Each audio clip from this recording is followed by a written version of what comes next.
teman-teman Bali Seruti, sekarang saya berada di Yayasan Angel Hearts Bali dan saya bersama Ibu Linda yang punya yayasannya sendiri. Nah, Ibu Linda, kalau boleh tahu ini pasti juga teman-teman banyak juga yang penasaran gimana sih awal mulanya mendirikan yayasan ini. Oke, Yayasan Angel Hearts Bali sudah berdiri 10 tahun dari tahun 2010. Cuman jauh sebelumnya saya memang sudah berkegiatan sosial kira-kira mulai tahun 2000-an. Oh, Ya, jadi itu memang panggilan hati saya untuk memiliki hidup yang bermakna dan bermanfaat untuk orang banyak. ya. Dan momentumnya terjadi di tahun 2015, saat itu ayah saya sedang sakit, kemudian salah satu amanat beliau adalah suatu saat kalau anak-anak Bapak jadi orang yang ya sudah secara ekonomi mapan, jadilah orang kaya dalam tanda kutip yang bermanfaat untuk sesama gitu. Nah, Jadi pada saat itu Bapak saya sakit, jadi ya sudah mari kita wujudkan apa yang menjadi harapan beliau.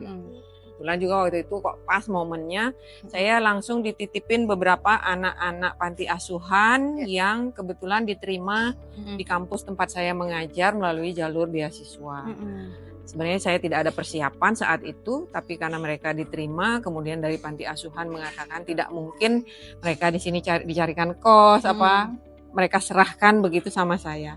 Jadi saya anggap itulah momentum yang pas sehingga saat itu langsung saya dirikan yayasan. Ini kalau kita lihat sendiri kayaknya ini sudah tidak asing lagi ya Yayasan Angel Hearts Bali ini. Saya juga sering dulu lihat di Facebook ya kalau nggak salah ini. Facebook. Nah, Bu Linda, kalau boleh tahu di sini berapa sih jumlahnya anak-anak yang di sini?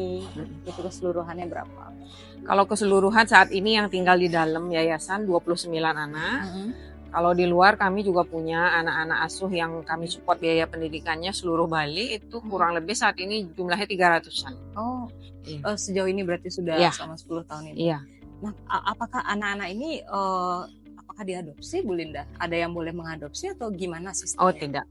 Kalau kami mungkin sedikit berbeda karena di sini kami mencoba menjadi shelter yang memberi kesempatan kepada ibu-ibu dengan unplanned pregnancy untuk menata hidupnya bersama anak-anaknya agar tidak terpisah gitu. Jadi kami beri kesempatan ibu-ibu itu untuk memperbaiki diri, bekerja dulu kalau yang masih kuliah menyelesaikan kuliah, setelah itu kemudian kembali berkumpul dengan anaknya, jangan sampai terpisah.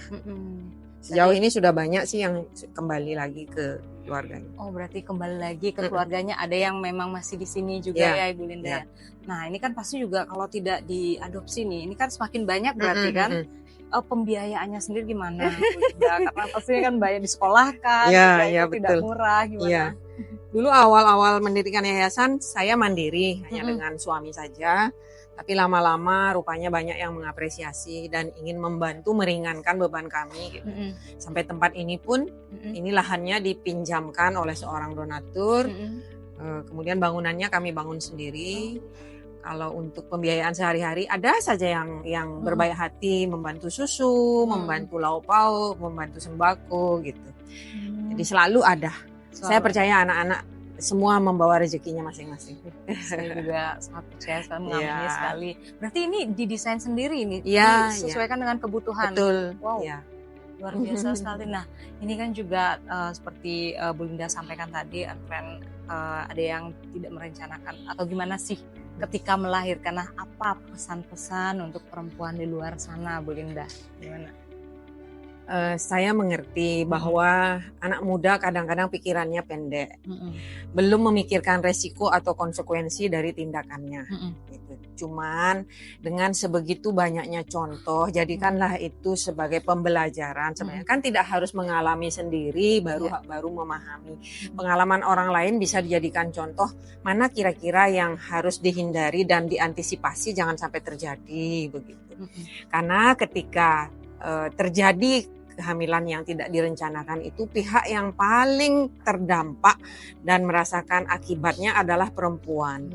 gitu. Banyak yang akhirnya harus berhenti sekolah, harus berhenti kerja, kemudian terusir dari keluarga. Itu semua perempuan. Sedangkan pihak lakinya melenggang saja karena tidak ada bekasnya gitu loh. Jadi kedepannya saya harap generasi muda, terutama remaja, tolong lebih bertanggung jawab terhadap dirinya, terhadap tindakannya.